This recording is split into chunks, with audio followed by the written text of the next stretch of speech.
मी निवडलेला अभंग जगद्गुरु जगद्वंदनीय तुकोबराचा 4 चरणांचा अभंग। या अभंगातून तुकोबरे काय सांगतात?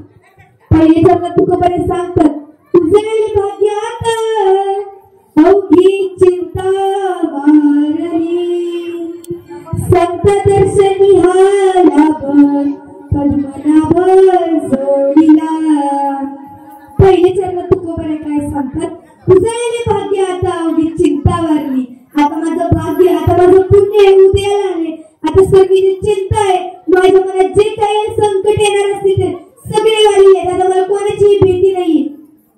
तर तुकोबरे आहे ते कशामुळं? तर दुसऱ्या चरणात तुकोबरे सांगतात, संत दर्शनी हा लाभ पद्मनाभ जोडीला। मला संतांचं दर्शन झाले, मला भगवंताचं दर्शन झाले, त्यामुळं माझी सर्व चिंता वाढलेली आहे। आज मला भगवंताचं दर्शन झालेला, मला बाकी काही नको, या जीवनात माझं जीवन सार्थकी लागले जेव्हा मला भगवंताचं दर्शन होईल। तिसऱ्या चरणात तुकोबरे काय सांगतात?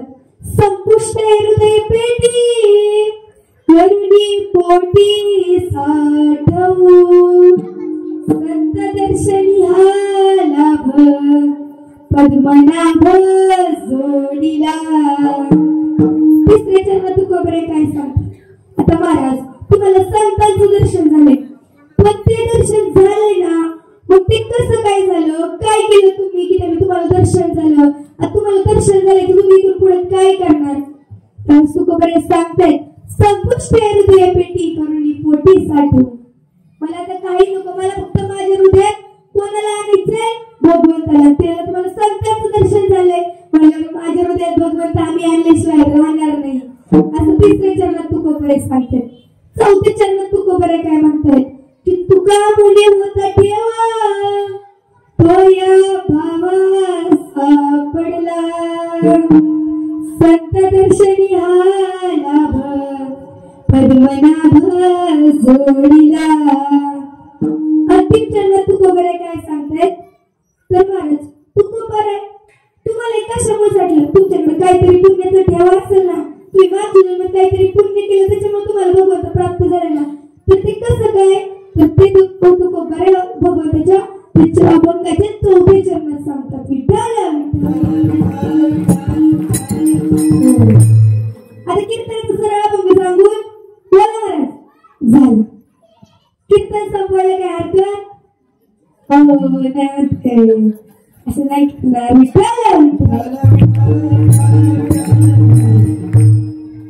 तर मग पहिल्या चरणात तुकोबरे काय सांगतात?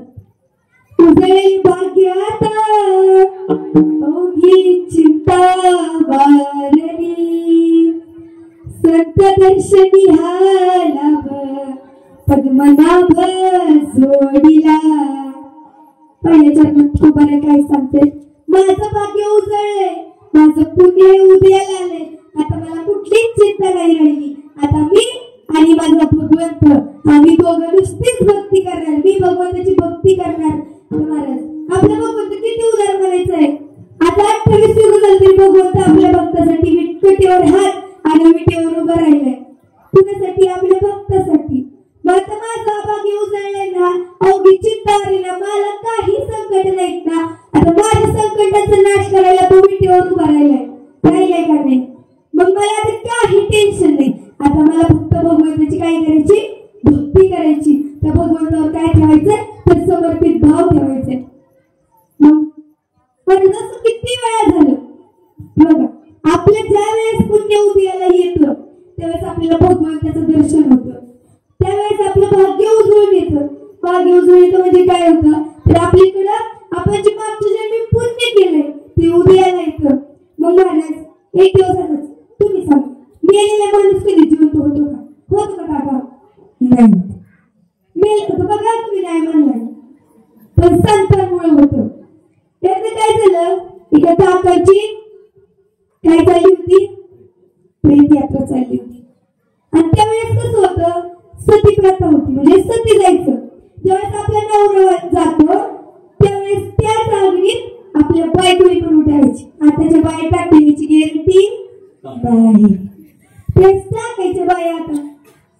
ती प्रेत यात्रा चालली होती, ती आधीच बाई ती प्रेत यात्रेची म्हणजे काय व्हायचं होतं, सती जायचं होतं, तिला मारायचं होतं. मग महाराज तिला त्याच वेळेस आता कशी गाडी चालली तशी आपली ज्ञानोबाई मुक्ताई निवृत्तीदादा सोपान अशीच चालली होती वारीला. तिला काय वाटतं, तिला ते दिसत इकडून ते चाललंय इकडं वारी चालली. तिला असं वाटतं आता आपल्याला म्हणून जायचे. जाता जाता देवाच्या पाया पडून जावं, वारकऱ्यांच्या पाया पडून जावं. बघा भगवंताचा भक्त कोण, खरा भक्त कोण भगवंताचा, एकदम दारुण आहे. त्या दारुणा जर त्या देवाच्या भक्ताच्या एखाद्या वारकऱ्याच्या संगतीत गेला आणि तो वारकरी पण त्याच्याबरोबर दारुडा झाला, तो खरा दारुडा. आणि एखादा वारकरी त्याच्या संगतीत दारुडा गेला आणि तो दारुडा पण वारकरी झाला, तो खरा वारकरी. महाराज ती स्त्री पण गेली आपल्या ज्ञानोबांच्या पायी पडली. त्यावेळेस ज्ञानोबा आहे तिला आशीर्वाद देतात. महाराज हृदयातून आशीर्वाद देतात, काय सौभाग्यवती भव. त्यावेळेस ते असते आणि म्हणते अहो ती बघ तिला दिसते ना, माझ्या नवरीची पेट यात्रा चालली आणि आता तुम्हाला सती द्यायची, मला असला कसला आशीर्वाद दिला तुम्ही. तर त्यावेळेस ज्ञानोबा म्हणतात माझ्या हे हृदयातून निघालेले उद्गार आहेत, ते कधीच खोटे ठरू शकणार नाही. चल मला ने त्या प्रेत यात्रेकडे. ती स्त्री आपल्या ज्ञानोबरांना त्या प्रेत यात्रेकडे घेऊन जाते. ती प्रेत खाली ठेवायला सांगतात ज्ञानोबा. खाली ठेवल्यावरती महाराज आपल्या ज्ञानोबरांना काय माहिती की त्या पुरुषाचं नाव. ते प्रेत त्यावेळेस खाली ठेवलं, त्यावेळेस ज्ञानोबा त्या पुरुषाला म्हणले सच्चिदानंद बाबा उठा. त्याचं नाव काय होतं तर सच्चिदानंद बाबा. त्यावेळेस महाराज फक्त दोनदा ज्ञानोबा म्हणाले की सच्चिदानंद बाबा उठा, सच्चिदानंद बाबा उठा. आणि चमत्कार झाला आणि तो सच्चिदानंद बाबा उठले. महाराज ज्ञानोबा हे संत होते, त्यांना गरज होती का सच्चिदानंद बाबा म्हणायची. त्याचं नाव फक्त सच्चिदानंद होतं, तरी त्यांचा आदर ठेवला आपल्या ज्ञानोबांनी. आपण देखील आपल्यापेक्षा जे मोठे, आपल्यापेक्षा जे उच्च स्थानावरती त्यांचा आपण आदर हा केलाच पाहिजे. संत करतात ना तुम्ही आम्ही कोण, आपण ते सर्वसामान्य माणसं. ते जगाचे बाप होते तरी त्यांनी सच्चिदानंद बाबांचा काय केलं तर आदर केला. तितक्यात ते सच्चिदानंद बाबा उठून बसला. महाराज तुम्ही काका म्हणलं होतं उठत नाही, पण त्यावेळेस ते संत होते. संतांमुळे संतांना हे जीवनात असं काही नाही की ते अशक्य शक्य करतील स्वामी. महाराज स्वामी म्हणजेच कोण, आपले देव. जे आपल्याला अशक्य आहे ते शक्य करण्याची ताकद आपल्या भगवंतामध्ये. त्यामुळे महाराज फक्त आपल्या भगवंतावरती निष्ठा ठेवायची. सच्चिदानंद बाबा तिथून उठले. त्यावेळेस सच्चिदानंद बाबा आपले भगवान असतो. हा हे उठावले 2 मिनिटांची नीट बोललो असतो, गेलो असतो घरी निघून. पण सच्चिदानंद बाबांच्या मनात काय आलं नाही, आज मी गेलो असतो आपल्याला आपल्या बायको बरोबर सोबत राहायला भेटलं असतं का नाही. मग आता ह्यांच्यामुळे आपण जिवंत झालोय ना, ह्यांच्यामुळे आपल्याला प्राणदान मिळाले ना. मग आपण देखील आपल्या इथून पुढचं सर्व जे जीवन आहे ते कोणाच्या चरणी लीन करायचं तर त्या ज्ञानोबरांच्या चरणी लीन करायचं. आणि त्याच वेळेस आपले सच्चिदानंद बाबा त्यांच्या चरणावर लीन झाले. ते म्हणतात ना जो मज होय अनन्य शरण त्याचे निवारील मी जन्म मरण, याला आधी शरणागत शरण्य मीच एक. जो मला नाही महाराज मामांना, जो मामांना सर्व धरणे अनन्य भावाने जो शरण जातो ना, त्याचं जन्म मरण कोण सांभाळतं तर ते आपले मामा सांभाळतात. त्यामुळे काय करायचं, भगवंतावर भक्ती ठेवायची, भगवंतावर विश्वास ठेवायचा. त्यावेळेस आपण भगवंतावर विश्वास ठेवतो त्यावेळेस आपल्या जीवनाचं सार्थक बनतं. आपण ज्यावेळेस भगवंताची भक्ती करतो महाराज आपल्यातून केल्यावर काय होतं, भक्ती कशात गेल्यावर काय होतं तुम्हाला एकदा थोडक्यात सांगून जातो. भक्ती जर अन्नात गेली तर ते साधं सुद्धा अन्न नाही राहत, तो महाप्रसाद बनतो. भक्ती जर आपल्या भुकेत गेली तर ती भूक नाही राहत, तो आपला उपवास बनतो. भक्ती जर आपल्या पैशात गेली तर ते पैसे राहत नाही, ती लक्ष्मी बनते. भक्ती जरी आपल्या पाण्यात गेली तर ते पाणी राहत नाही, ते तीर्थ बनतं. त्यामुळे काय करायचंय आपल्याला जीवनात आले ना तर फक्त भक्ती करायची, बघून तुम्हाला प्राप्त झाल्याशिवाय राहणार नाही. महाराज आज जे आपण ज्ञानेश्वरी वाचतो ती ज्ञानेश्वरी कोणी लिहिली तर त्याच सच्चिदानंद बाबांनी ती ज्ञानेश्वरी लिहिली. आणि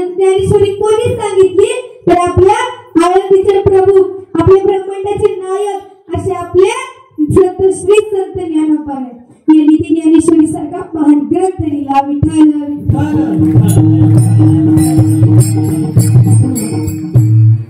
महाराज असं खूप जण होऊन गेले की त्यांनी काही लिहिलं, त्याच्याकडे तेवढं ज्ञान होतं. महाराज त्याच्यामुळे आपण जास्त करून सर्वात श्रेष्ठ किती असतात? 3 ज्ञान असतात. ज्यावेळेस आपण बोलतो त्यावेळेस आपल्या शेवटपर्यंत जर कोण साथ देत असेल तर ते म्हणजे एकमेव सहाय्य ते म्हणजे दान. त्यामुळे महाराज दान करा. सर्वात श्रेष्ठ 3 दान. पहिलं काय?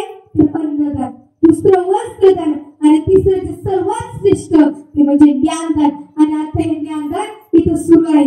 मला आता असं वाटते तुम्हाला किती सांगून किती आज करून त्याचे कान करून तुम्ही ऐकताय. तुमच्यासाठी जोरदार काय आज खूप वेळ झाला. आपले प्रभू श्रीराम असतील, आपले खूप असे संत होऊन गेले. खूप काही मूळ नक्षत्रावर जन्माला आले. मूळ नक्षत्र म्हणजे काय? तर ज्या वेळेस एखादा व्यक्ती जन्माला येतो आणि तो जर मूळ नक्षत्रावर जन्माला आला तर त्याच्या आई वडिलांच्या जीवाला धोका असतो. आणि असेच एक संत मूळ नक्षत्रावर जन्माला आले. तर संतांचे नाव म्हणजे संत तुलसीदास. ते असेच आता त्यांचे जन्माला आल्या त्यांचे आई वडील मरण पावले. आई वडील मरण पावल्यानंतर महाराजांना कोण राहिलं? कोणीही राहिले नाही. मग ते भिक्षा मागून खायचे. ते तसंच त्यांचं पालन, ते स्वतः त्यांच्या पायावर उभे राहायचे. मग असे नवीन भिक्षा मागलं असताना पण त्यांना सर्व त्यांचा ते दारात आले तर त्यांना हाकलून लावायचे, त्यांच्या अवहेलना करायचे, त्यांना त्रास द्यायचे लोक. काय तर म्हणायचे हा मूळ नक्षत्रावर जन्माला आलाय, हा अशुभ आहे. कुठलं? महाराज जो भगवंताची भक्ती करतो तो अशुभ असू शकतो का? नाही. तो मूळ नक्षत्रावर जन्माला आला. अनेक दिवस असंच तो एक शेठच्या घरी भिक्षा मागण्यासाठी गेला. तर तो म्हणाला लहान मुलगा होता, तो एवढा पण मोठा होता का? आपल्या श्री महाराजांसारखा तो मुलगा. तो असंच एकदा ते शेठच्या घरी गेला. ते शेठजी म्हणला, ओ शेठजी मला थोडंच खाऊ द्या. ते काय म्हणाले भिक्षामध्ये मला तुम्ही भिक्षा द्या, मला तुम्ही थोडं अन्न द्या. ते शेठजी म्हणाले तू इथून निघून जा, तू मूळ नक्षत्रावर जन्माला आहे. तू जर माझ्या घरात आला तर मी मरण पावेल. माझ्याकडे येण्याचे पैसे ते सर्व निघून जातील. आया पावेल लक्ष्मी घरातून परत निघून जाईल. त्याला परत पाठवायला सुरुवात करतात. लहान मुलाला सर्वात जास्त महाराज सर्व लहान मुलाला कधीच सोनं करते. तो परत एकदा बघतो शेठजी आजच द्या फक्त, परत तुमच्या दारात घरी मला फक्त भिक्षा द्या. पण ते शेठजी काय करतात? त्यांना मारण्यासाठी काठी घेतात आणि मारायला जाणार तोच ती काठी मारून एक संत ऋषी मुनी पकडतात. आणि त्या संतांचे नाव काय? आचार्य नरहरी. महाराज ते पकडतात आणि शेठजींना वाटतं कोणी पकडलेले मागवळ बघतात तर तिथं आचार्य नरहरी उभे असतात. आचार्य नरहरी म्हणतात, ओ शेठजी तुम्ही याला का मारताय? त्यावेळेस ते शेठजी म्हणाले, अहो हा मूळ नक्षत्रावर जन्माला आलाय, ह्याच काय? हा जर माझ्या घरात आला तर माझ्या घरातली आलेली लक्ष्मी आल्या पावली परत निघून जाईल. त्यावेळेस ते आचार्य नरहरी म्हणले की ज्यावेळेस आपण भगवंताची भक्ती करतोय, तो भिक्षा मागतोय, त्याला घरातून असंच पाठवू नका. आपल्या घरात जो व्यक्ती अन्न मागायला येईल ना त्याला कधीच मोकळ्या हाताने परत पाठवायचं नाही. कधी कधी तोच व्यक्ती भगवंताचं रूप घेऊन देखील आलो असतो. त्याच्यामुळे महाराज ते आचार्य नरहरी म्हणाले, तुम्हाला असं वाटतं का तुमच्या घरात आलेली लक्ष्मी परत निघून जाईल? थांबा, आता ह्याचं पालन पोषण सगळं जे काय असेल ते सगळं मी सांभाळणार. ह्याला सांभाळणार कोणी नाही ना, तर त्याला मी सांभाळणार. महाराज आज त्यांची नाव टिकवली म्हणजे ते संतांना त्यांनी सांभाळ. ते एक संत होते ना महाराज, त्याला कोणी नाही ना त्याला देव आहे. अनाथाचा नाथ जनार्दन. महाराज त्याला कोणी नाही त्याला देव आहे. तसंच त्या आचार्य म्हणाले ह्याला कोणी नाही ना याला मी सांभाळणार. आणि त्याच मुलाने म्हणजे त्याच संत तुलसीदासांनी पुढे जाऊन काय लिहिली तर हनुमंताची हनुमान चालीसा लिहिली. महाराज त्यांनी आज हनुमान चालीसा लिहिली. मग ते ऋषी मुनींना काय झालं का? ते 4 नाव चिरंतन टिकून आहे. आज सूर्यचंद्र असेपर्यंत त्यांचं नाव टिकणार. का तर त्यांनी काहीतरी सत्कर्म केलं. आपण काहीतरी चांगलं कर्म केलं ना तर आपली भक्ती उदयाला येते. आपण या जन्मात आलो ना, आपण पुण्य करावं, गुरु करावे. आज मी तर बोलते ते एकाच व्यक्तीमुळे त्यामध्ये हरिभक्त महाराज स्वप्नील महाराज कळाले. त्यासाठी जोरदार करावं, जोरदार जोरदार. एकमेव व्यक्तीमुळे ते म्हणजे माझे गुरुवर्य हरिभक्तपरायण सोपतीर महाराज काढले. आज मी त्यांच्या संस्थेत 1 वर्ष झाले गेले, पण त्यांनी माझं 1 वर्षात मला पूर्णपणे कीर्तनकार घडवलं. आज मी माझ्या जीवनातलं 9वं कीर्तन करते ना, ते फक्त एकाच व्यक्तीमुळे, ते माझ्या गुरुंमुळे. महाराज गुरु हा संत कुळीचा राजा, गुरु हा प्राण विसावा माझा, गुरु विना नाही तुझ्या त्रैलोक्याचा राजा. आज माझ्या मुखातून जे उद्गार फुटतायत ना, ते फक्त एकाच व्यक्तीमुळे, ते माझे गुरुदेव, माझे गुरुवर्य हरिभक्तपरायण सोपतीर महाराज काढले. आणि त्यांच्यामुळे आज माझं एक भाग्य उदयाला आलंय. आज माझं देखील उजळलंय भाग्य. आता अवघी चिंता वाढली, कारण माझ्या आयुष्यात माझे गुरु आले. हेच अभंगाचं प्रथमचे.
आताच्या मुली कशाने बोलत? महाराज, आताच्या मुलींना माझं सांगणे, एक वेळेस तुम्ही मरून जा पण पळून जाऊ नका. त्यामुळे महाराज तीच ती मुलगी तिथून निघून गेली, पण तिच्या मनात पाप नव्हतं. आणि ती गेली एका अरण्यात गेली, अरण्यात नाही तर ती एका आश्रमात गेली. आश्रमात कोणाच्या आश्रमात गेली? ती मातंग ऋषींच्या आश्रमात गेली. आणि गेली तर ते मातंग ऋषींनी तिला सांगितलं, एक ना एक दिवस तुला भगवंत भेटायला, तू रोज अंगणात रांगोळी काढ जा, रोज सजवत जा, की त्या दिवशी तुझ्या दारात आपला भगवंत येईल. आणि हो, ती रोज नित्याने मला तसं करायची. ती रोज अरण्यात जाऊन आपल्या देवाला फळ घेऊन यायची, पण देव काही येत नसायचे. खूप दिवस गेले पण देव काही आला नाही. पण तरी तिने ते प्रयत्न सोडले नाही. प्रयत्नार्थी परमेश्वर. तिचे तर संयमाला पाहून आपल्या भगवंत तिच्यावर भावला. आणि त्या वेळेस ती अरण्यातून जाऊन तिने बोर घेऊन आली आणि ती खूप वाईट पाहिली. पण आपले देव काही तिथे आला नाही. काळ वेळ नाम उच्चारिता नाही, दोन्ही पक्ष पायी होते. नामस्मरणाला वेळ नाही, काळ नाही. तसंच भगवंत आपल्या समोर यायला वेळ लागणार नाही, काळ लागणार नाही. फक्त तुम्ही भक्ती करा. त्यावेळेस ती भक्ती करत होती. तिला असं वाटलं भगवंत काही आज येणार नाही. तिने ती बोरे खायला सुरुवात केली. आणि तितक्यात ज्यांनी 14 वर्ष वनवास भोगला, ज्यांनी आपल्या वडिलांसाठी 14 वर्ष वनवास भोगला, असे तुमचे आमचे सर्वांचे प्रभू आपले प्रभू श्रीराम तिथे आले. आज मेरी झोपड़ी का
काय सांगते तर माझ्या हृदयात देव आहे, माझ्या मनात देव आहे, म्हणून मला देव प्राप्त झालाय.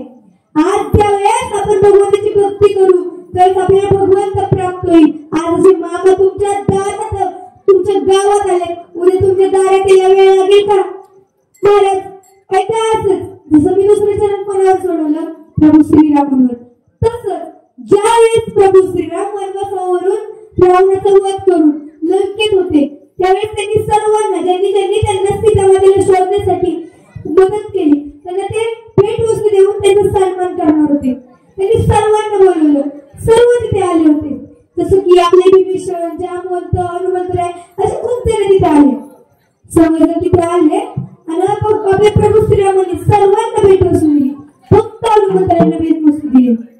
मग सीतामाता आपल्या प्रभू श्रीरामांना म्हणाल्या की प्रभू तुम्ही आपल्या हनुमंतांना आपली भेटवस्तू दिली नाही, त्यांनी तर तुम्हाला त्यांचं खूप मोठं वाटे की त्यांनी तुम्हाला खूप मदत केली. पण प्रभू श्रीराम म्हणाले की त्यांच्या पात्रीत देण्यासाठी आपल्याकडे काहीही नाही. तर आपले सीतामाता लेकुराची इथं त्यांनी आपल्या गळ्यातली मोत्यांची माळ काढून आपल्या प्रभू हनुमंतरायांना दिली.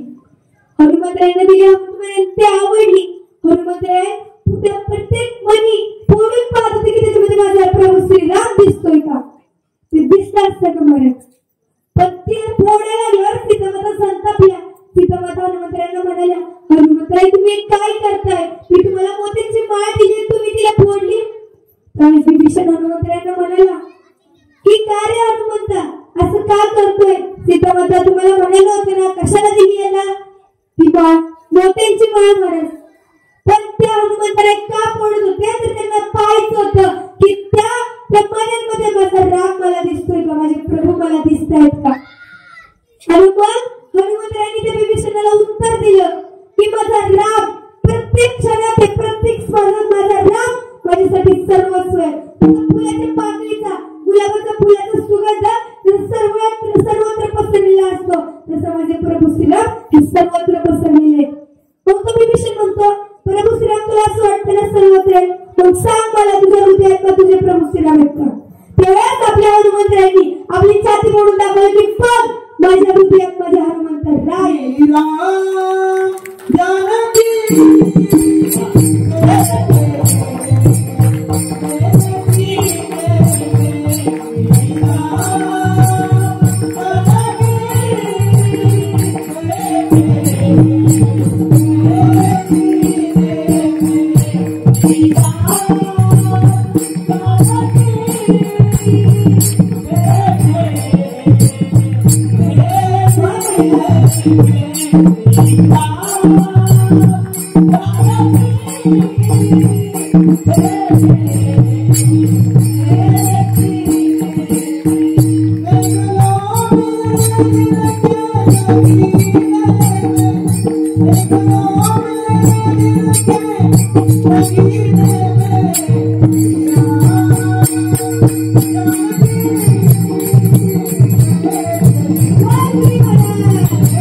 तिसऱ्या चरणापर्यंत जसं मला जमेल तसं मी भावार्थ सांगितलेलं आहे.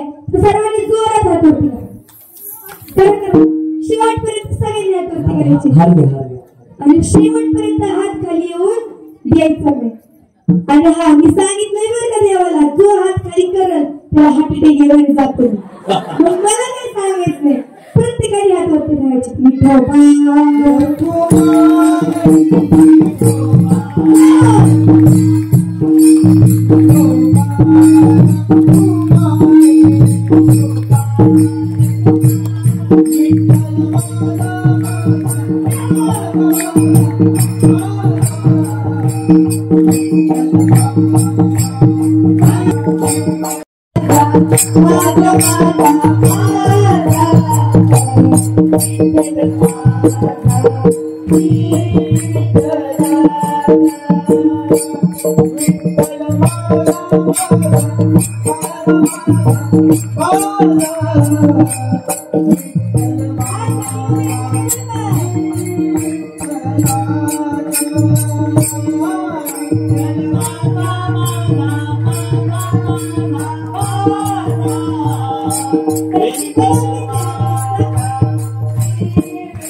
झाले नाही. चौथं चरण आपण अगदी 2 मिनिटात सोडवणार आहे. बरं, चौथ्या चरणात आपले तुकोबारे काय सांगतात? तुका म्हणे होता ठेवा तो या भावा सापडला, संत दर्शनी हा लाभ पद्मनाभ जोडीला विठ्ठल.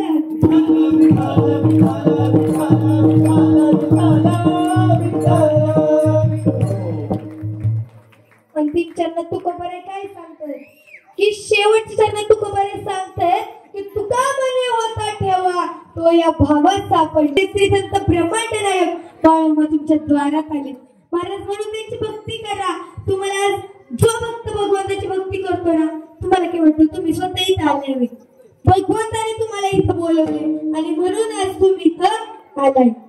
महाराज, आपल्याला काहीतरी आपल्याकडे पुण्याचा ठेवा असतो, त्यामुळे आपण आपले काहीतरी आपले पुण्य ज्यावेळेस उद्या येईल त्यावेळेस आपल्या चरणात तुकोबारे काय सांगतात तर आपल्या मागच्या जन्मीच्या पुण्यामुळे आज आपण आम्ही इथे आहोत.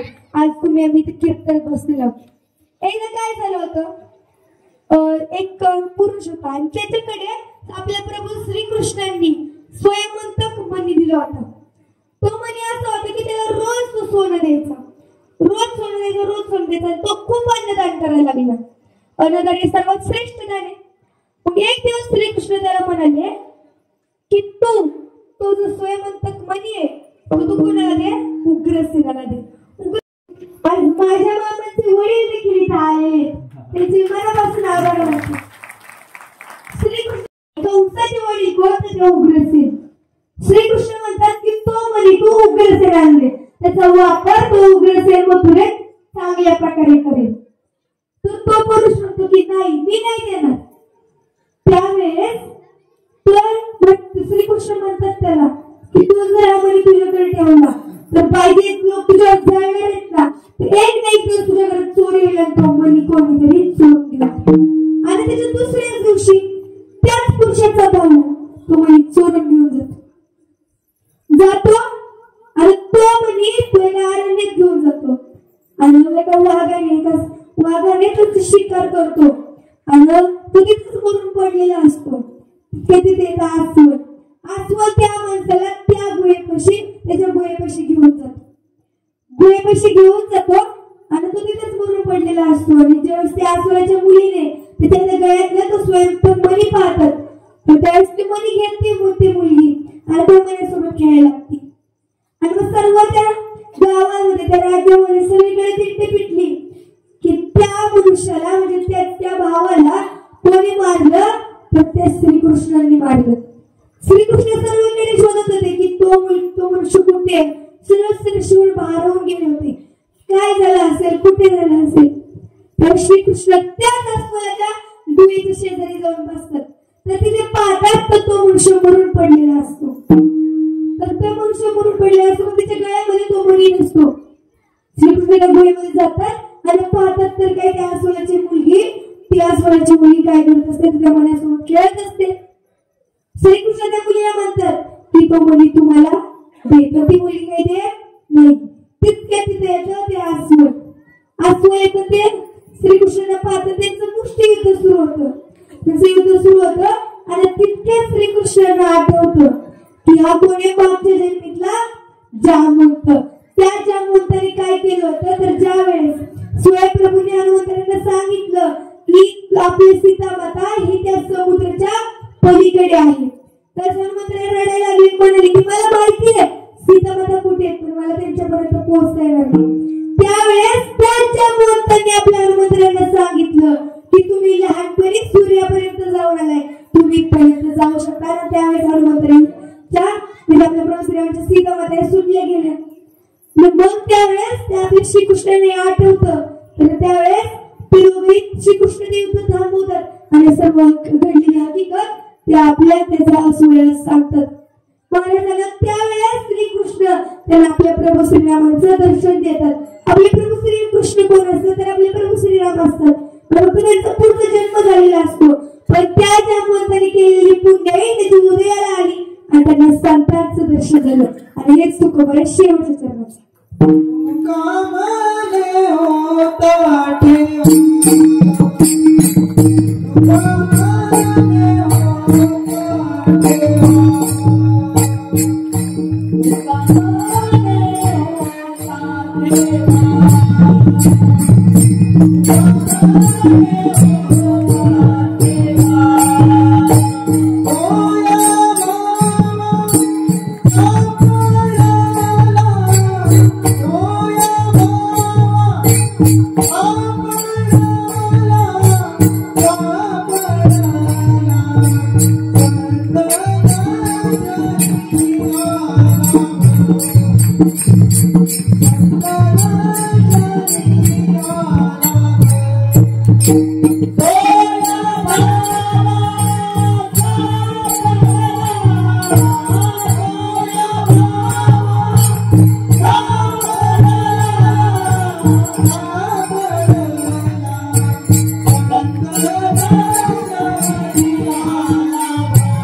आज महाराजांचं कीर्तन झालंय.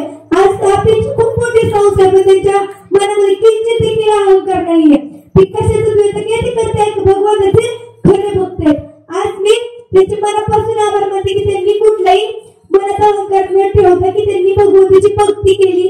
तेव्हा त्यांचं देखील मागच्या वेळेस काहीतरी पुण्य जन्माला आली, पुण्य उदयाला आली, त्यांना देखील भगवंताने आमच्यासारखे शिष्य आहे आमचं भाग्य, पण त्यांना देखील चांगल्या वाटेवर लावले त्यांचं भाग्य. मी त्यांचे देखील मनापासून आभार मानते. माझ्या कीर्तन रूपी सेवेसाठी ज्यांनी गायन केलं ते म्हणजे हरिभक्त परायण श्रीनाथ महाराज जगताप उत्कृष्ट कीर्तनकार. ते देखील खूप त्यांनी देखील कीर्तन केली. मी त्यांचे देखील मनापासून आभार मानते. पण ज्यांनी आमच्या संस्थेतील आदर्श विद्यार्थी ते देखील आदर्श आमच्या संस्थेतील आदर्श विद्यार्थी आमचे गुरुजींचे सदस्य असणारे ते देखील खूप उत्कृष्ट कीर्तन करतात. त्यांचे देखील मी मनापासून आभार मानते. ते म्हणजे हरिभक्त परायण सुजल महाराज जगताप. मी त्यांचे देखील मनापासून आभार मानते. आमचे टाळके आज आमच्या संस्थेतील जास्त टाळकरी नाही झाले, पण हरिभक्त परायण रुद्राक्ष महाराज कटके आणि हरिभक्त परायण सार्थक महाराज बालगुडे त्यांचे देखील मनापासून आभार मानते. आणि ज्यांनी कीर्तनात खूप मनोरंजन आणलं ते म्हणजे हरिभक्त परायण श्री महाराज बिसे. मी त्यांचे देखील मनापासून आभार मानते.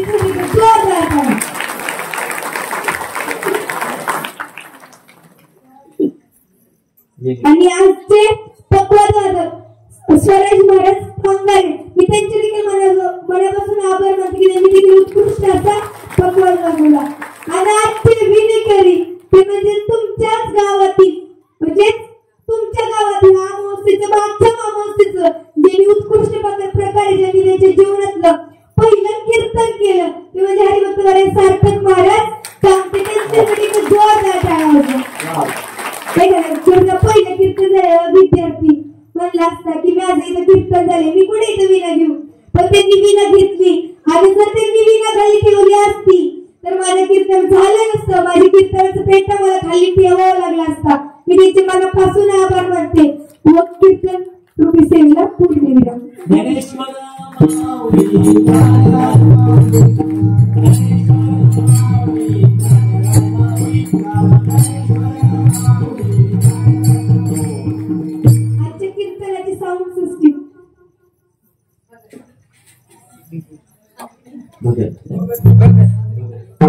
साऊंड सिस्टीम त्यांची देखील मनापासून आभार मानते की त्यांनी चांगली साऊंड सिस्टीम नसेल तर असं मला करावं लागलं असतं. त्यांची देखील मी मनापासून आभार मानते. आज त्यांनी तुम्हाला काय वाटलं फक्त तुम्ही तिथं कीर्तन ऐकतोय नाही, कीर्तन महाराष्ट्र ऐकतोय ते म्हणजे हरी अमोल दबोरकर. मी त्यांचे देखील पत्रकार आहेत किंवा पण कुठलाही अहंकार न ठेवलं ते इथे येऊन त्यांनी माझ्या कीर्तनाची सुट्टी काढली. मी त्यांचे देखील मनापासून आभार मानते. आता तुम्ही म्हणतात हे सगळे असे आहेत हे तुम्ही कीर्तन केलं असतं, पण आधीच तुम्ही कीर्तन सांगितलं कोणाला असतं.